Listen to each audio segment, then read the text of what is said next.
بسم اللہ الرحمن الرحیم نحمده ونصلی علی رسوله الکریم اما بعد اعوذ باللہ من الشیطان الرجیم بسم اللہ الرحمن الرحیم ان اللہ لا یغفر ان یشرک به ویغفر ما دون ذلک لمن یشاء ومن یشرک باللہ فقد ضل ضلالا بعیدا وقال اللہ تبارک وتعالی ان الشرک لظلم عظیم صدق اللہ العظیم۔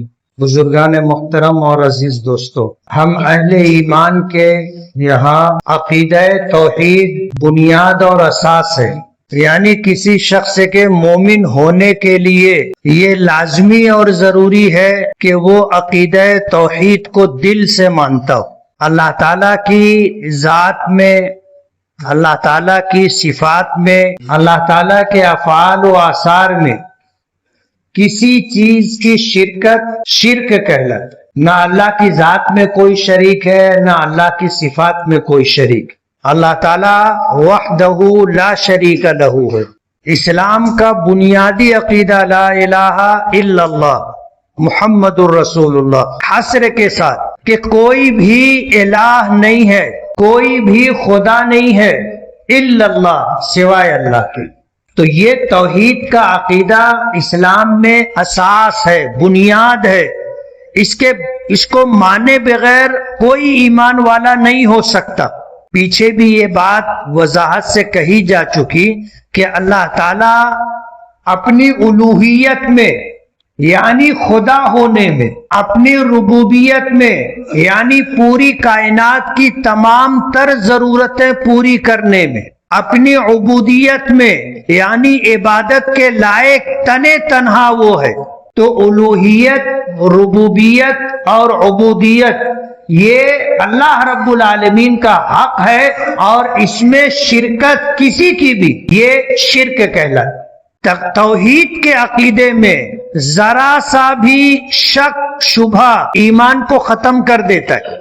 قرآن کریم کی جس آیت کی میں نے تلاوت کی ہے، اللہ پاک فرماتے ہیں ان اللہ لا یغفر ان یشرک بہ، بے شک اللہ تعالیٰ اس بات کو معاف نہیں کرتا کہ اس کے ساتھ شرک کیا جائے، ویغفر ما دون ذلک لمن یشاء، اور شرک کے علاوہ اگر کسی سے کوئی کوتاہی، کوئی گناہ ہو گیا تو یہ اللہ کی مشیت کے تحت ہے، اللہ پاک چاہیں گے تو معاف کر دیں گے، یعنی شرک کی معافی نہیں ہے۔ اگر کوئی شخص اس دنیا میں شرک کرتا رہا، اللہ کے علاوہ زمین کو اس نے خدا مانا، اللہ کے علاوہ آسمان کو اس نے خدا مانا، اللہ کے علاوہ چاند، سورج، ستارے، پہاڑ، آگ، درخت، جانور، کسی کو بھی جو اللہ کی پیدا کردہ مخلوق ہے ان میں سے کسی کو اگر اس نے خدا مانا وہ مشرک ہے۔ علماء نے لکھا ہے کہ الوہیت یعنی اللہ ہونا مخلوق کے منافی ہے۔ اللہ کے متعلق قل ہو اللہ میں آپ نے پڑھا ہوگا لم یلد ولم یولد، اللہ کو کسی نے جنا نہیں، جیسے ہم ہیں، ہماری پیدائش کا سبب ماں اور باپ ہے، اللہ نے ان کو ذریعہ بنایا، اور ماں کے پیٹ سے ہم نے جنم لیا ہے، ہماری پیدائش ماں کے پیٹ سے ہوئی ہے۔ اللہ تعالیٰ کو اس طرح کسی نے جنا نہیں ہے۔ ولم یولد، اور ایسا بھی نہیں ہے کہ اللہ کو کسی اور طریقے سے پیدا کیا گیا ہو، نہ اسے کسی نے جنا ہے اور نہ وہ جنا گیا ہے۔ یہ اللہ تعالیٰ کی خصوصیت ہے کہ وہ الہ ہے، مخلوق نہیں ہے۔ ہم سب مخلوق ہیں، یہ پوری کائنات، چاہے اس میں جو مخلوقات ہیں وہ چھوٹی ہو یا بڑی ہو، جیسے زمین اللہ کی مخلوق ہے، بہت بڑی ہے، زمین کتنی ہے اللہ کو معلوم، آسمان بہت بڑا ہے، اتنا بڑا ہے کہ ساری زمین اور سارے سمندر یہ اسی آسمان کے تحت ہے، نیچے ہے، لیکن نہ زمین خدا ہو سکتی ہے نہ آسمان خدا ہو سکتا ہے۔ وجہ اس کی یہ ہے کہ زمین بھی مخلوق ہے، اسے اللہ نے پیدا کیا ہے، آسمان بھی مخلوق ہے، اسے اللہ نے پیدا کیا ہے، سورج بھی مخلوق ہے، اسے اللہ نے پیدا کیا ہے، چاند بھی مخلوق ہے، اسے اللہ نے پیدا کیا ہے، اور اس کائنات میں نہ جانے کتنے سیارے، چاند سورج کی طرح کتنی مخلوقات ہیں جنہیں ہم نے دیکھا نہیں اور جانتے بھی نہیں، وہ سب مخلوق ہے۔ تو جس طرح الہ مخلوق نہیں ہو سکتا، اسی طرح کوئی مخلوق الہ اور خدا نہیں ہو سکتی۔ یہ ہے عقیدہ توحید، اور یہ سب سے اہم اور بنیادی چیز ہے۔ اگر کوئی شخص اس دنیا سے گیا اس حال میں کہ اس کے پاس ایمان یعنی عقیدہ توحید ہے تو اس کی نجات ہو جائے گی، اور اگر کوئی دنیا سے اس حال میں گیا کہ اس کے پاس توحید کا عقیدہ نہیں تھا، اس سے یہ غلطی ہو گئی کہ اس نے اللہ کی ذات میں یا اللہ کی صفات میں یا اللہ کے افعال و آثار میں کسی چیز کو شریک مانا یا اللہ جیسا مانا، تو وہ شرک کا مرتکب ہوا ہے، اس کے پاس توحید نہیں ہے۔ یہ جب میدان محشر میں جائے گا تو اس کی بخشش نہیں ہوگی۔ یہ اللہ پاک کا اعلان ہے قرآن کریم میں، اور ایک سے زائد مقامات پر ہے، ان اللہ لا یغفر ان یشرک بہ، اللہ تعالیٰ شرک کو معاف نہیں کرے گا، ویغفر ما دون ذلک لمن یشاء، اور شرک کے علاوہ باقی تمام گناہ اللہ کی چاہت کے تحت ہے، اللہ چاہیں گے معاف کر دے، لیکن شرک کی معافی نہیں۔ اللہ پاک نے سب سے پہلے انسان حضرت آدم علیہ نبینا علیہ السلام کو نبی بنا کر کے بھیجا۔ ایک پیغام تھا، ایک بات کی دعوت تھی کہ انسانوں کو اس بات کی دعوت دی جائے کہ وہ اللہ وحدہ لا شریک لہ کی ربوبیت، الوہیت اور عبودیت کو مانے اور اس میں کسی کو شریک نہ ٹھہرائے۔ خود نبی کریم صلی اللہ علیہ وسلم جب نبوت و رسالت سے سرفراز ہوئے تو مکے میں رہتے ہوئے یہی پیغام دیتے رہے کہ یا ایھا الناس قولوا لا الہ الا اللہ تفلحوا، اے لوگو لا الہ الا اللہ کہو، لا الہ الا اللہ کو مانو، کامیاب ہو جاؤ گے۔ کل قیامت کے دن میدان محشر میں حساب و کتاب کا آغاز اور ابتدا یہیں سے ہوگی۔ اگر کسی شخص کے پاس ایمان ہے، عقیدہ توحید ہے ایک طرف، اور جن کے پاس ایمان اور عقیدہ توحید نہیں ہے انہیں ایک طرف کر دیا جائے گا۔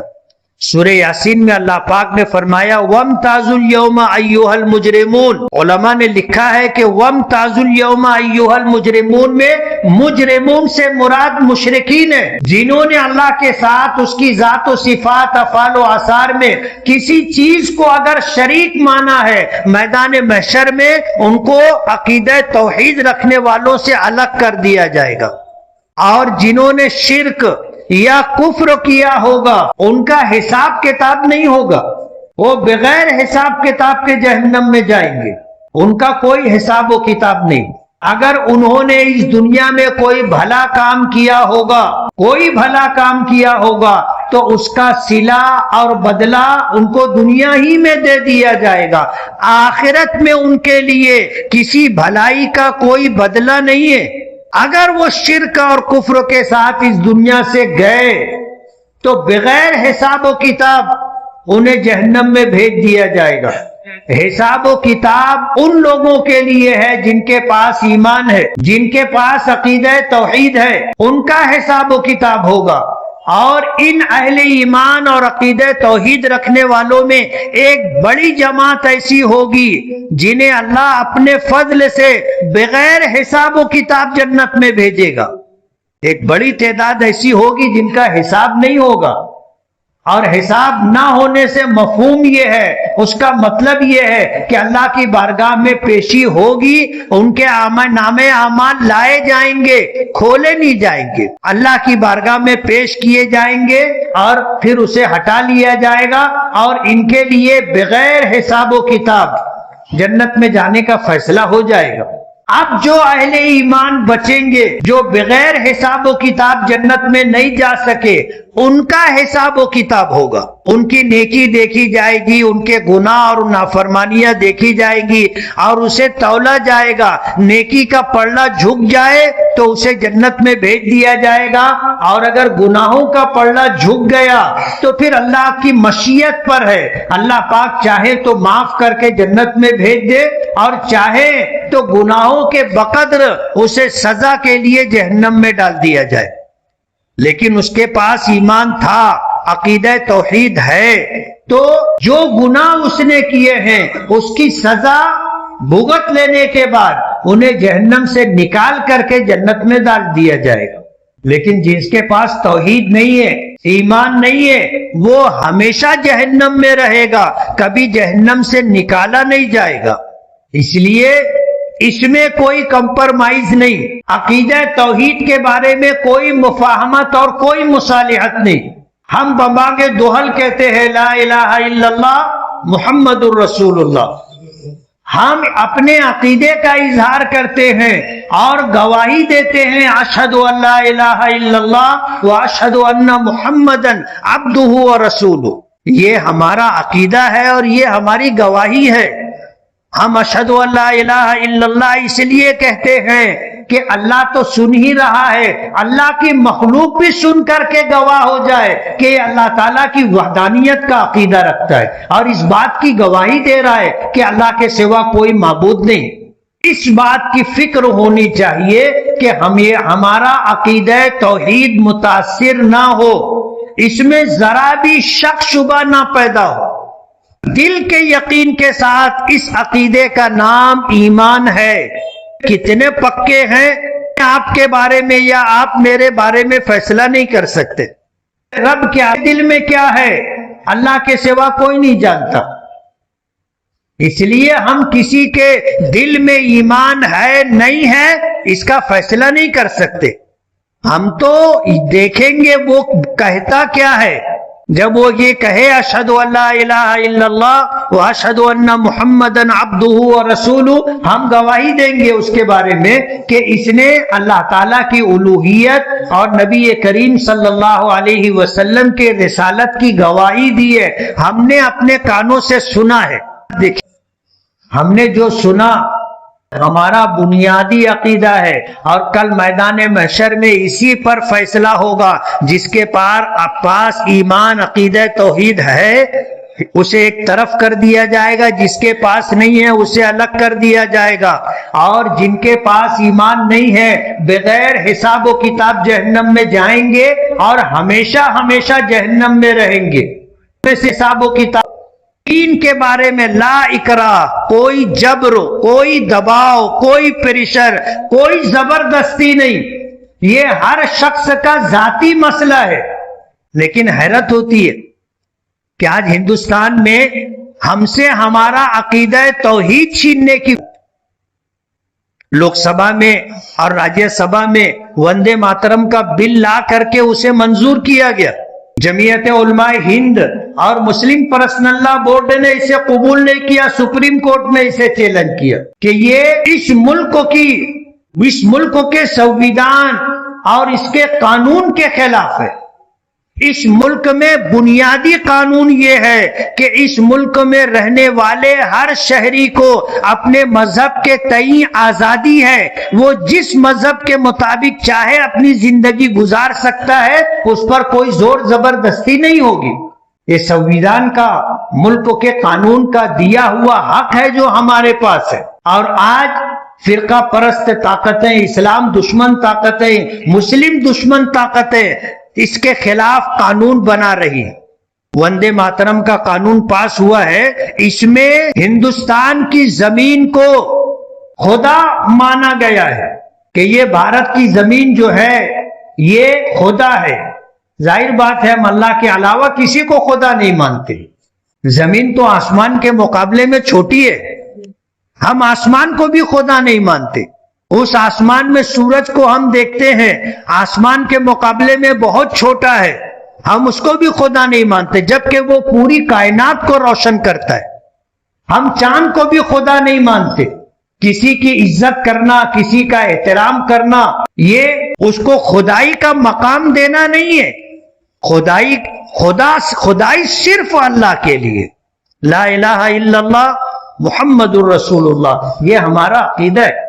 یہ کسی شاعر کی نظم ہے جس میں بھارت کی سرزمین کو خدا مانا گیا ہے اور دیوی دیوتاؤں کو خدا مانا گیا ہے، اور بھی چیزوں کے بارے میں اس طرح کی بات کہی گئی ہے۔ ہم تو کسی پر زور زبردستی نہیں کرتے، اور آپ کو ملک کے قانون نے یہ حق نہیں دیا ہے کہ آپ ہم پر زور زبردستی کریں کہ ہم اپنا مذہب چھوڑ کر کے، عقیدہ توحید چھوڑ کر کے بھارت کی زمین کو ہم خدا مانیں۔ ہمارے مذہب میں اس کی اجازت نہیں۔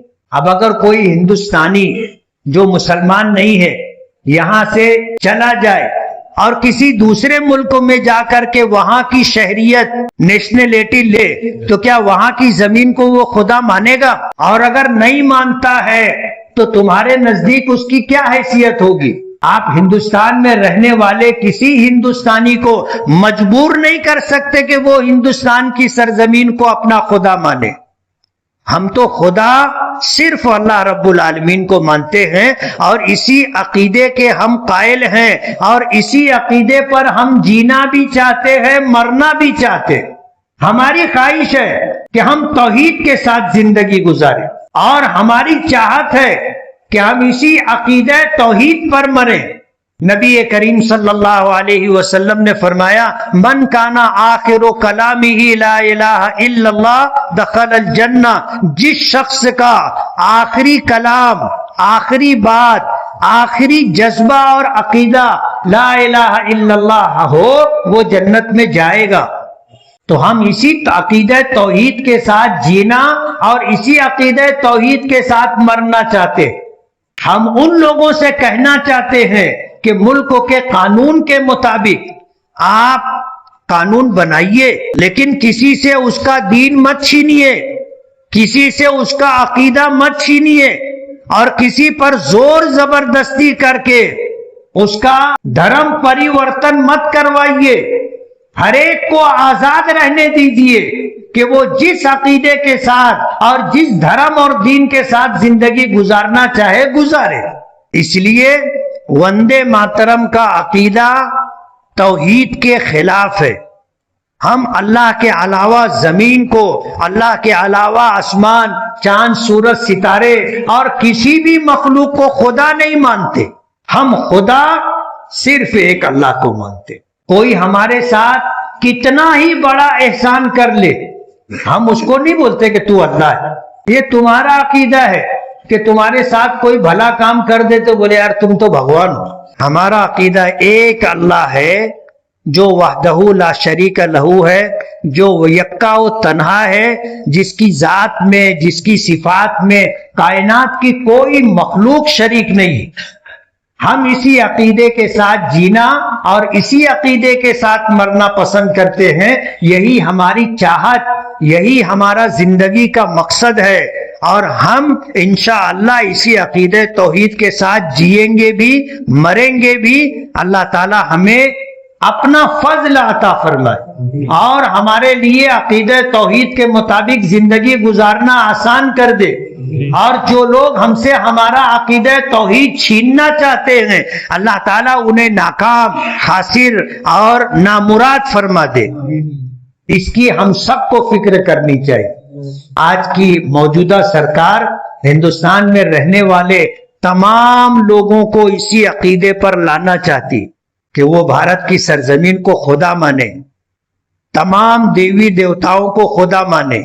ہم نہیں مانتے، یہ ہمارے مذہب کے خلاف ہے، عقیدہ توحید کے خلاف ہے، اور ہندوستان کے قانون اور دستور کے خلاف ہے۔ سپریم کورٹ میں مسلم پرسنل لا بورڈ اور جمعیت علماء ہم تمام کی طرف سے نمائندہ بن کر کے اس کیس کو لڑ رہی ہے۔